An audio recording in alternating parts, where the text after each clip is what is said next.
En más de una ocasión, la vida del cristiano se encuentra de pronto en esta pequeña confusión o aún atrapado en el dilema acerca del mandato de Dios de que vivamos obedeciendo su palabra y el hecho innegable de que vamos a fallar también en el camino.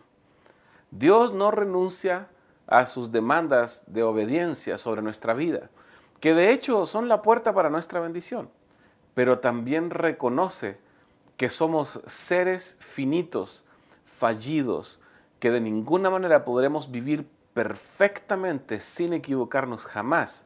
Y por esta causa Dios ha provisto un medio, no solamente para nuestra salvación, sino también para que nuestro caminar con el Señor podamos experimentar el perdón y la gracia en medio de nuestros errores y fracasos. Mi nombre es Roberto Pérez, es un placer saludarte como siempre desde aquí en la frontera norte de México, en Ciudad Juárez, Chihuahua.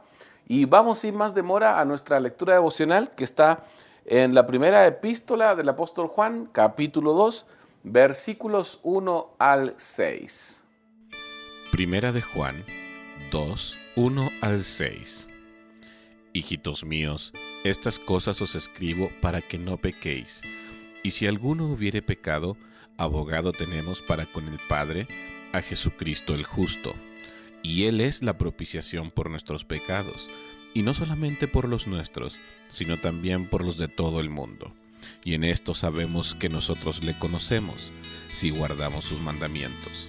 El que dice, yo le conozco, y no guarda sus mandamientos, el tal es mentiroso, y la verdad no está en él. Pero el que guarda su palabra, en este verdaderamente el amor de Dios se ha perfeccionado. Por esto sabemos que estamos en él. El que dice que permanece en él, debe andar como él anduvo. Comenzamos con esta lectura donde tenemos una advertencia solemne y muy tierna que nos dirige el apóstol Juan, donde dice, les escribo esto para que no pequen.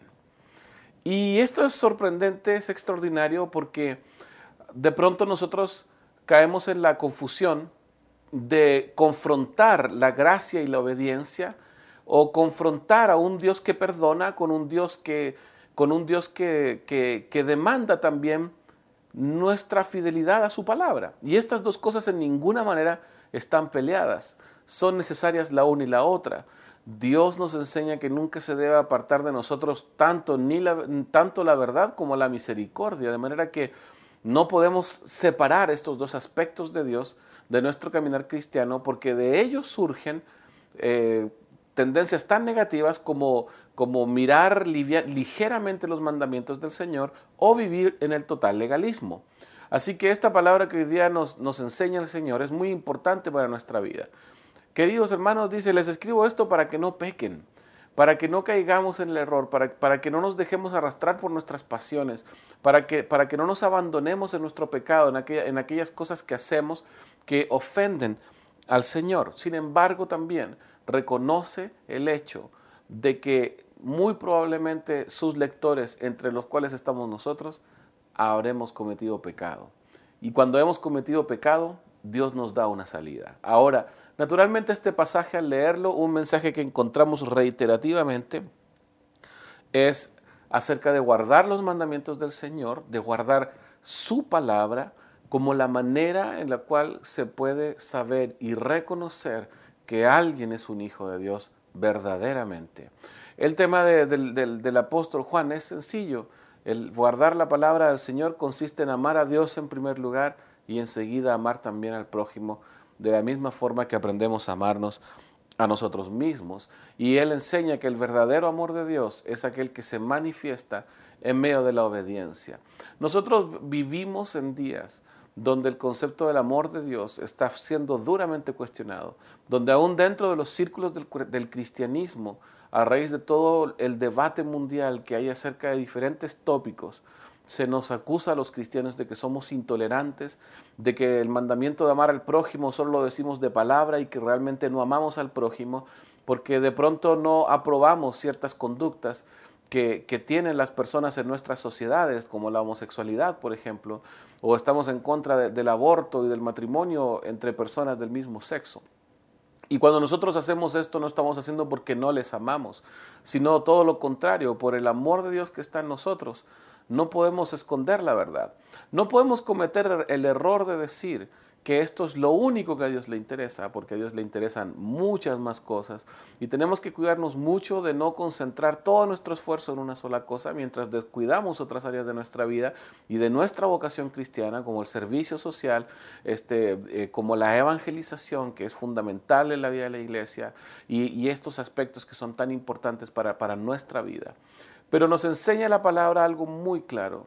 Nos enseña que el creyente debe andar como el Señor anduvo. Y el concepto que recalca aquí es guardar su palabra, obedecer su palabra.